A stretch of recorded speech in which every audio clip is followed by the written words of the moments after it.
अच्छा अब इधर देखो, मल्टीपल अलील क्या होते हैं।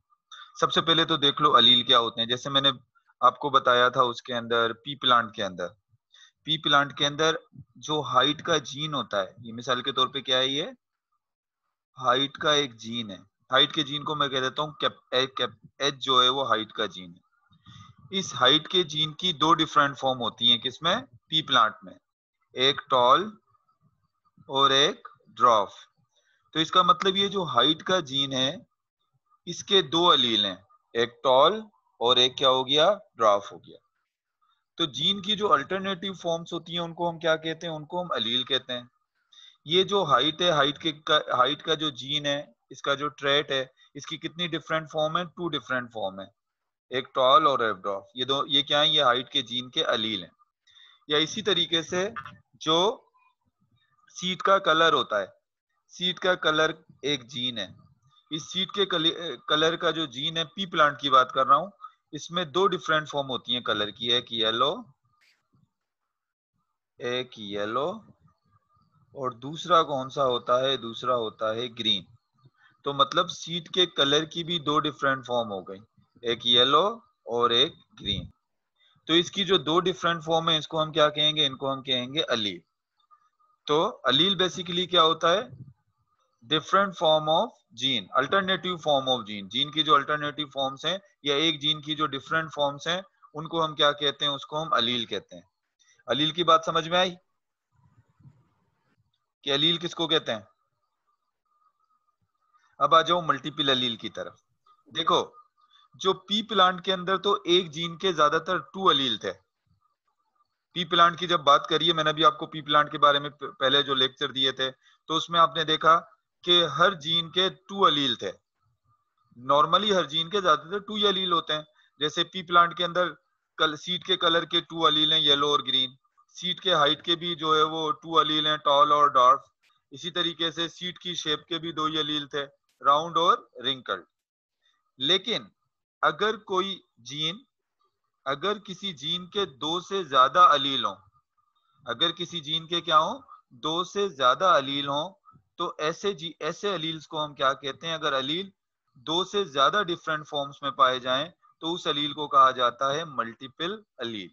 अब मिसाल के तौर पे मैं आपको ऐसे मिसाल देता हूं, जैसे पी प्लांट का सीड का जो कलर है उसके दो अलील थे। सीड का जो कलर है इसके दो अलील हैं, एक येलो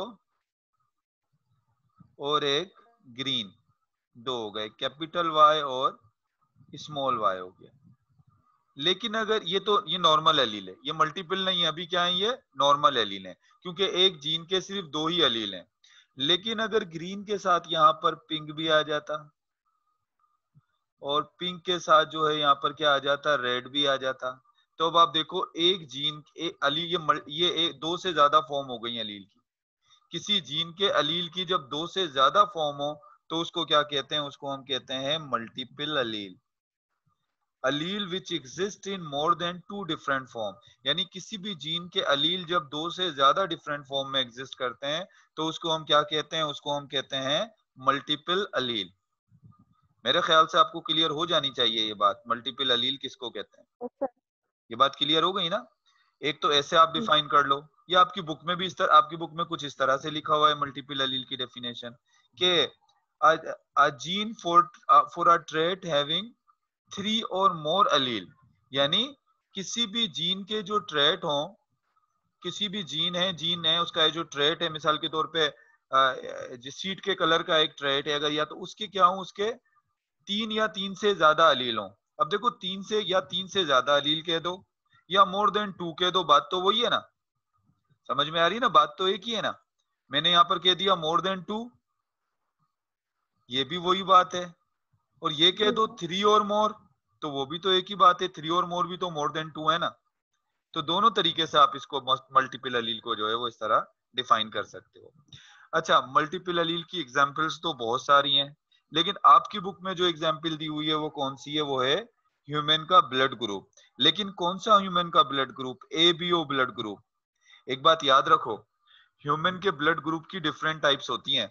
ये जो एक होता है ABO blood group. ABO blood group normally आपका ए ब्लड ग्रुप है, आपका बी ब्लड ग्रुप है, आपका एबी ब्लड ग्रुप है, आपका ओ ब्लड ग्रुप है। इसको क्या कहते हैं, इस टाइप के ब्लड ग्रुप को कहते हैं एबीओ ब्लड ग्रुप। एक दूसरी भी टाइप होती है ब्लड ग्रुप की, जिसको हम कहते हैं आरएच ब्लड ग्रुप, जिसको हम क्या कहते हैं, आरएच ब्लड ग्रुप। अब ये जो आरएच ब्लड ग्रुप जो होता है, ये बेसिकली क्या होता है, जो आरएच ब्लड ग्रुप है, इसकी वजह से पता लगता है कि हमारा ब्लड ग्रुप पॉजिटिव है या नेगेटिव। वो एक अलग टाइप है ब्लड ग्रुप की। वो जो आरएच ब्लड ग्रुप है वो मल्टीपल अलील की एग्जाम्पल नहीं है। मल्टीपल अलील की जो एग्जाम्पल है वो कौन सा वाला ब्लड ग्रुप है, वो है एबीओ ब्लड ग्रुप। आपकी बुक में तो बस ऐसे दे दिया कि ब्लड ग्रुप है, लेकिन ये नहीं बताया कि कौन सा blood group, ABA blood group है। एक आरएच ब्लड ग्रुप होता है, और एक और भी ब्लड ग्रुप ह्यूमन में होता है, लेकिन उसका आपकी बुक में डिस्कस नहीं किया गया। आपकी बुक में सिर्फ 2 किस्म के ब्लड ग्रुप डिस्कस किए गए। एक कौन सा डिस्कस किया गया, एक डिस्कस किया गया है एबीओ ब्लड ग्रुप, और दूसरा आरएच ब्लड ग्रुप। सबसे पहले चलो अब एबीओ ब्लड ग्रुप के अलील कितने होते हैं उसको बाद में डिस्कस करूंगा। अभी पहले समझ लो कि ये एबीओ ब्लड ग्रुप होता क्या है। अब मिसाल के तौर पे अगर आपका ब्लड ग्रुप ए है, ये देखो ब्लड ग्रुप कौन सा है, अगर आपका ब्लड ग्रुप ए है, तो आपका ब्लड ग्रुप ए क्यों होता है?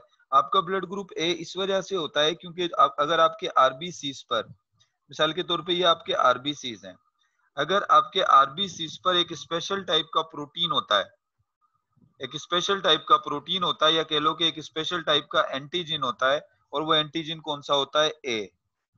अगर आपके आरबीसीज पर ए एंटीजन, एंटीजन क्या होता है, प्रोटीन होता है। आपको पता है ये एंटीजन हमारी बॉडी के तमाम सेल्स पर मौजूद होते हैं, लेकिन ब्लड सेल्स के ऊपर कुछ स्पेशल टाइप के प्रोटीन मौजूद होते हैं, और किसी के ऊपर एंटीजन ए होता है, किसी पर एंटीजन बी।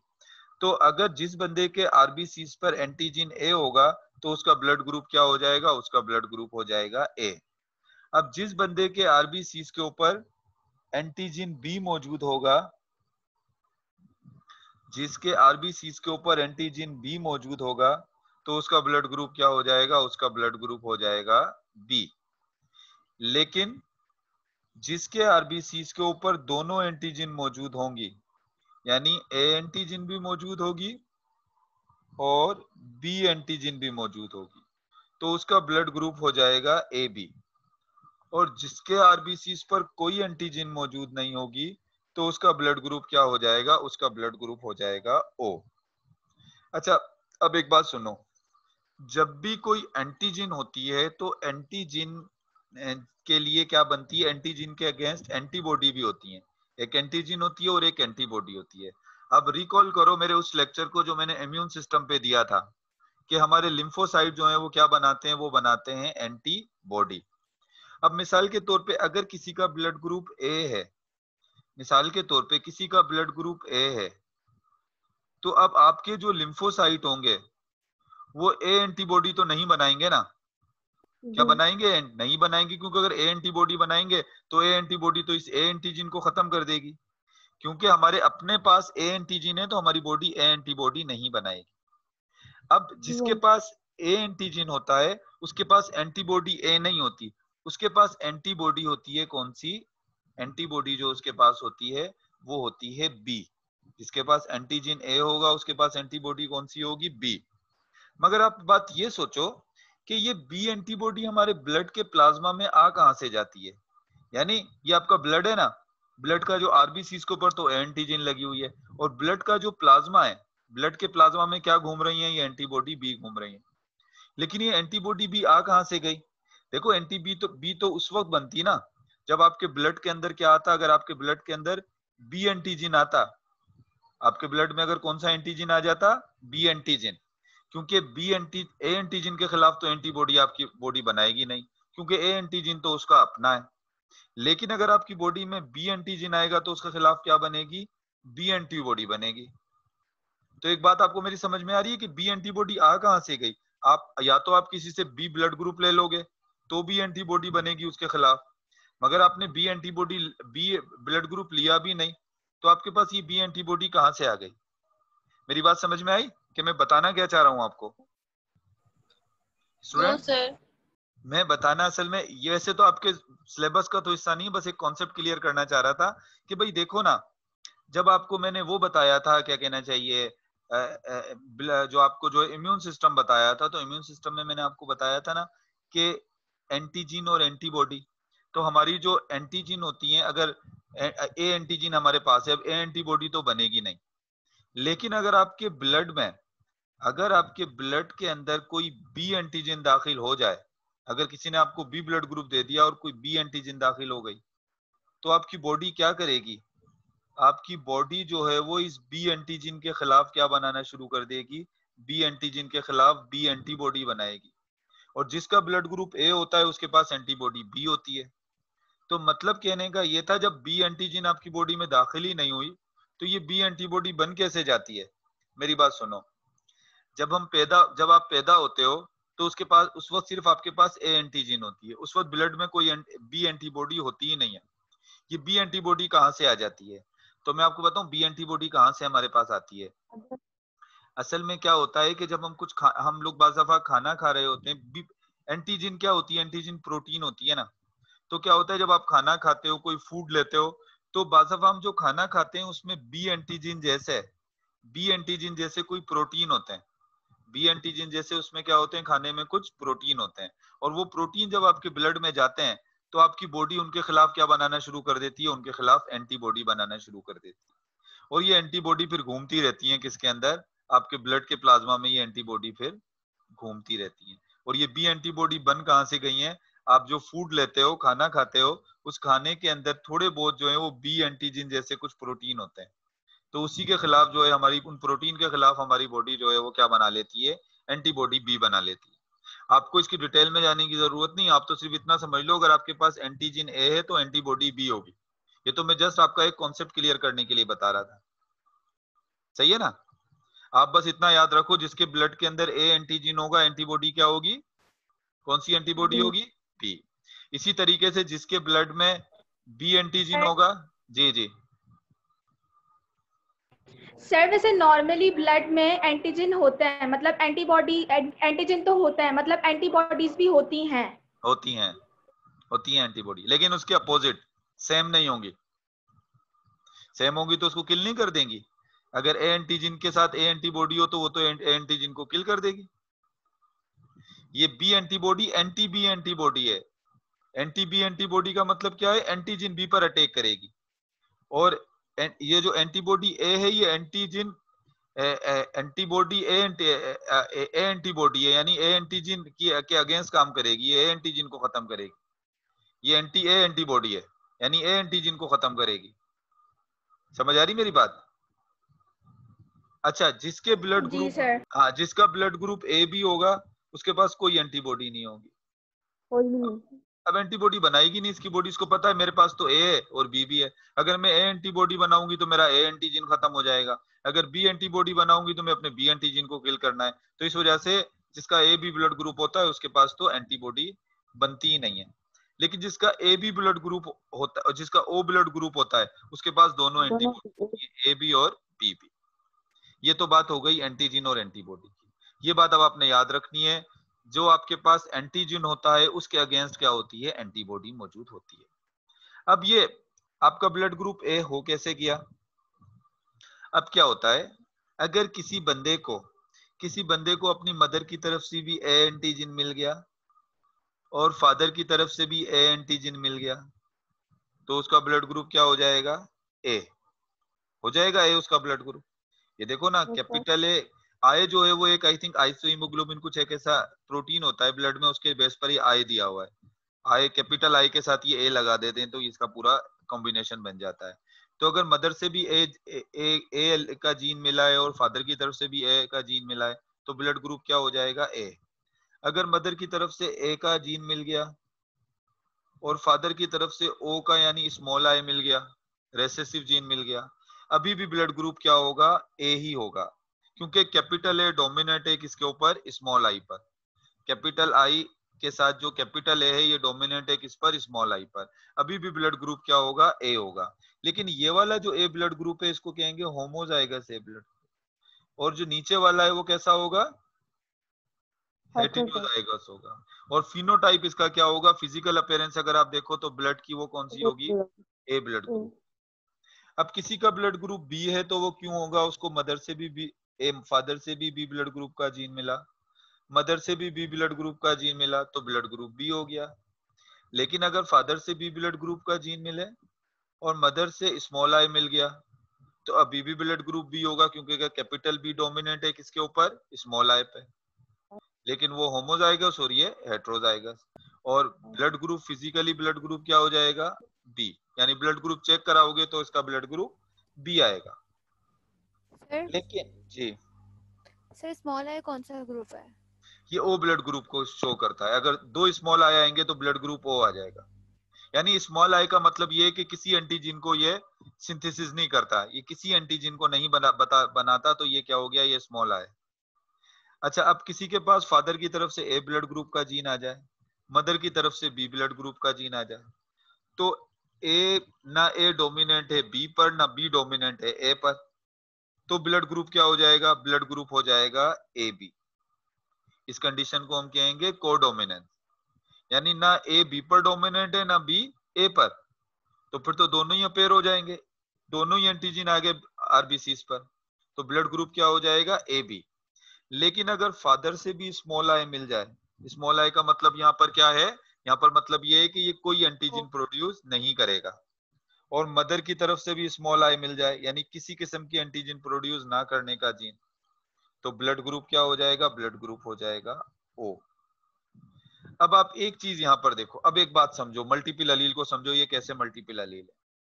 इधर देखो, मैं इसको इस तरह से आपको बताता हूँ, अब ये बात समझ लो। चलो, ये ब्लड ग्रुप का जीन, ये आई क्या हो गया, ब्लड ग्रुप का जीन। ब्लड ग्रुप का जो जीन है उसके कौन कौन से अलील हो गए, 3 अलील हो गए, एक कैपिटल आई और ए, एक कैपिटल आई और ए, दूसरा कैपिटल आई और बी, और तीसरा क्या हो गया, ये स्मॉल आई हो गया। बात समझ में आ रही है। अब ये जो ब्लड ग्रुप है, मिसाल के तौर पे जो ये ब्लड ग्रुप है, इसके कितने अलील हो गए, 3, capital I A, capital capital I B, और ये small I.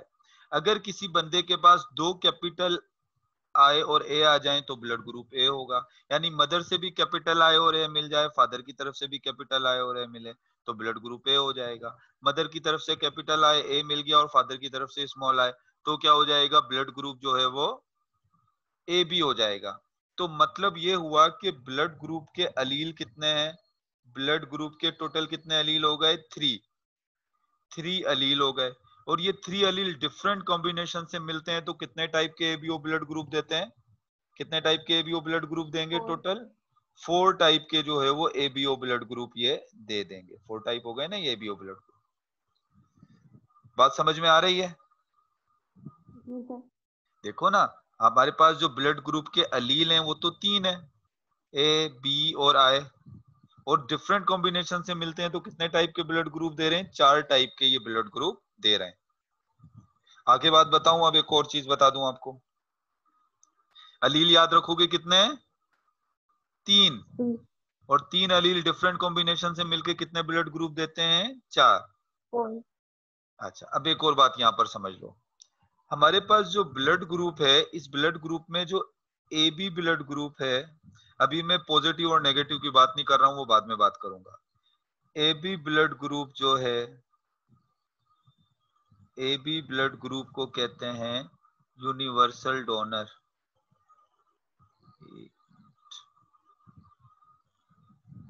A B blood group को कहते हैं यूनिवर्सल डोनर, याद रखनी है ये बात। Universal, sorry recipient, universal recipient कहते हैं इसको, यूनिवर्सल। और जो ओ ब्लड ग्रुप है, वैसे तो वो नेगेटिव होगा, लेकिन ओ ब्लड ग्रुप यहाँ सब, ओ ब्लड ग्रुप जो है वो यूनिवर्सल डोनर है। एक तो ये बात याद रखो। अब बताता हूँ क्यों A B blood group universal recipient है और ओ ब्लड ग्रुप जो है वो यूनिवर्सल डोनर क्यों है। अब इधर देखो, अब कोई बंदा है,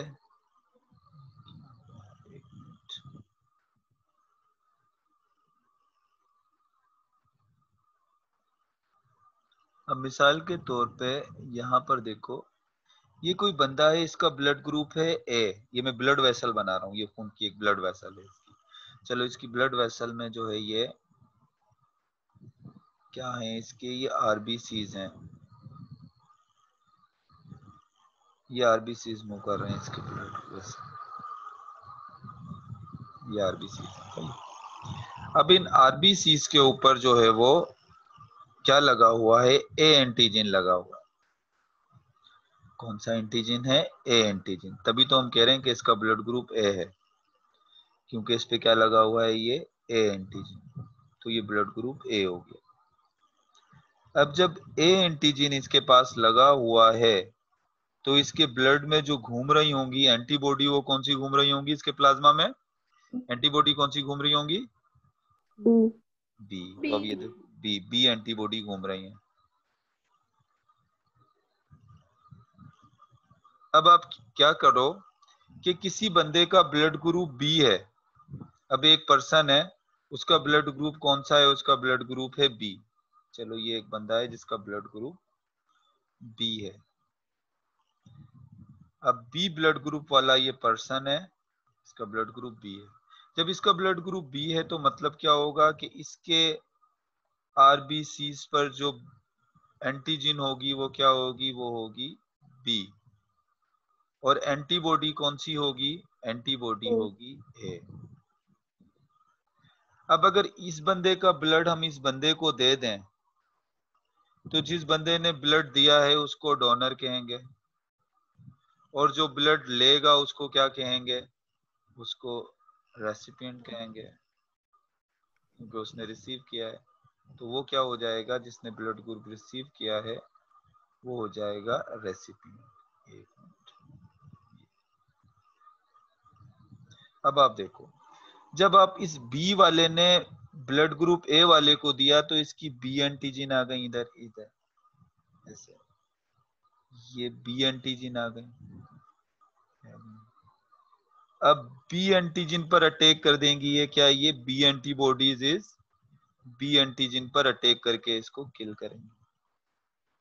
अब आप एक बात ये भी पूछ सकते हो कि जब ये बी एंटीजन इस बी एंटीबॉडीज बी एंटीजन को खत्म कर रही हैं, तो ये भी तो अपने साथ ए एंटीबॉडी लेकर आया है, ब्लड ग्रुप लेकर आया है ना ए एंटीबॉडी, ये भी तो अपने साथ, जब ये भी तो अपने साथ ए एंटीबॉडी लेकर आया है तो इसकी ए एंटीबॉडी जो है वो इस ए एंटीजन को क्यों नहीं खत्म कर रही।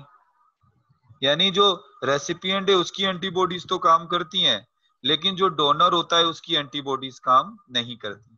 क्यों काम नहीं करती, ये बात समझ लो। देखो मिसाल के तौर पे आपके पास जो ब्लड है आपकी बॉडी में, मिसाल के तौर पे 5 आपकी बॉडी के अंदर जो है वो 5 लीटर ब्लड है। आपकी बॉडी में कितना ब्लड है, 5 लीटर ब्लड है। और जो आपने ब्लड लिया है किसी से, तो किसी से ब्लड अगर मिसाल के तौर पे 10 लीटर भी आपकी बॉडी में जो है वो ब्लड है, थोड़ा और कह देता हूँ इसको कि 10 लीटर ब्लड है आपकी बॉडी में, और आपने किसी से जो ब्लड लेते हो 10 लीटर ब्लड थोड़ी लेते हो। अगर आपने किसी से ब्लड लिया तो चलो आपने जो है वो 1 लीटर ब्लड ले लोगे ज्यादा से ज्यादा। तो अब देखो कहाँ 10 लीटर ब्लड और कहाँ 1 लीटर ब्लड। तो क्या होता है, क्योंकि हम इतना ब्लड थोड़ी लेते हैं जिसमें, तो आपकी बॉडी में क्या होती है, जो आपकी ए एंटीजन के खिलाफ जो बी एंटीबॉडीज होती हैं वो बहुत सारी होती हैं, और ये जो ए एंटीबॉडी आएंगी ये बी के मुकाबले में कम होती है, क्योंकि इतना ब्लड नहीं लेते, हम थोड़ा कम ब्लड लेते हैं। तो क्या होता है कि जो ए एंटीबॉडी होती है, जो डोनर की एंटीबॉडी होती है, वो हमारे ब्लड में आके डाइल्यूट हो जाती है। डोनर की जो एंटीबॉडी होती है वो इतना ज्यादा, क्योंकि डोनर से जो हम ब्लड लेते हैं वो इतना ज्यादा ब्लड थोड़ी होता है, उसकी एंटीबॉडी हमारी बॉडी उसके रेसिपिएंट के ब्लड में आके क्या हो जाती है, डाइल्यूट हो जाती है, वो काम ही नहीं करती। बस इतना याद रख लो, जो रेसिपिएंट की एंटीबॉडीज हैं वही काम करेंगी। डोनर की एंटीबॉडीज जो हैं वो क्या नहीं करती, वो काम नहीं करती। काम सिर्फ किसकी एंटीबॉडीज करती हैं, सिर्फ जो है वो रेसिपिएंट की एंटीबॉडीज काम करती हैं। तो मतलब क्या हुआ, अगर बी वाला ए को अपना ब्लड दे देगा तो ये ट्रांसफ्यूजन सही तरह नहीं होगी, मतलब उसके ब्लड को एक्सेप्ट नहीं करेगी आपकी बॉडी। इसी तरीके से ए वाला अगर बी को दे देगा तो भी यही प्रॉब्लम होगा, बॉडी एक्सेप्ट नहीं करेगी। यहाँ तक बात समझ में आ गई? ए वाला बी वाले को क्यों नहीं दे सकता और बी वाला ए वाले को क्यों नहीं दे सकता? अब आ जाओ, A B blood group universal donor क्यों होता है? अब मिसाल के तौर पे देखो, ये बंदा है और इसका ब्लड ग्रुप ए बी है।